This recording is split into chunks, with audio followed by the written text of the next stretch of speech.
মানুষের গরম ৪ঠা মে যখন বেরোবে ফলাফল তখন বোঝা যাবে। মহিলা সংরক্ষণ বিল কিন্তু পাস হয়ে আছে ১, ২, ৩, ৪ মমতা ব্যানার্জি বারবার।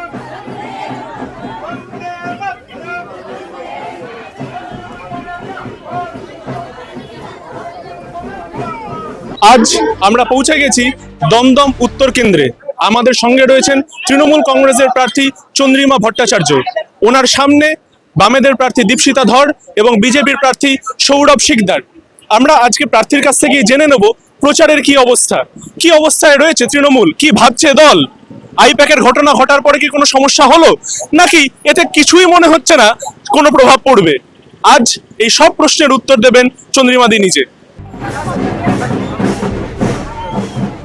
দিদি দাওয়ালে আপনাকে স্বাগত। এই কাঠফাটা গরমে প্রচার কিভাবে নিজেকে কুল রাখছেন? না, গরম তো থাকবেই, প্রতিবারই গরমেই নির্বাচন হয়। আর ৫ বছর অন্তর অন্তর যে নির্বাচন, সেই নির্বাচন আমরা বহুদিন ধরে দেখে আসছি। কিন্তু এবারের নির্বাচনে সেভাবে চক্রান্ত করে গণতান্ত্রিক অধিকার কেড়ে নিয়ে জবরদখল করার চেষ্টা বাংলাকে, তার বিরুদ্ধে মানুষ প্রতিবাদ করছে।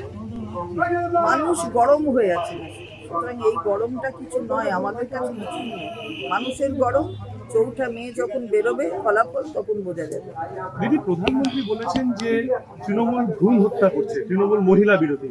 আপনি একজন মহিলা মন্ত্রী, আপনি এমন একজন তৃণমূলের নেত্রী যাকে অনেক সময় পুরুষ মন্ত্রীরা অনেক সময় ভেবেছেন যে এই উত্থানের ব্যাপারে আপনি এটা নিয়ে কি বলবেন?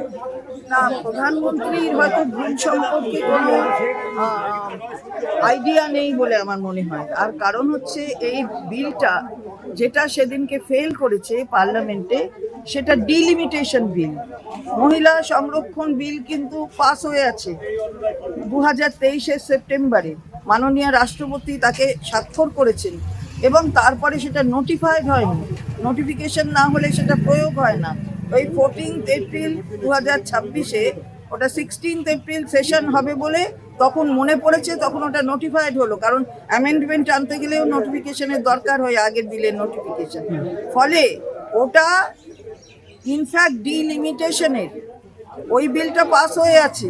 ডিলিমিটেশন যেটা করতে আগে পাস করেছিল, সেটা 34 সালে এই জনগণনার ভিত্তিতে 34 সালে সেটা হতো, শেষ হতো। কিন্তু এখন এদের মনে হচ্ছে 29-এ আবার নির্বাচন আছে, ফলে ডিলিমিটেশনটা এখনই করতে হবে।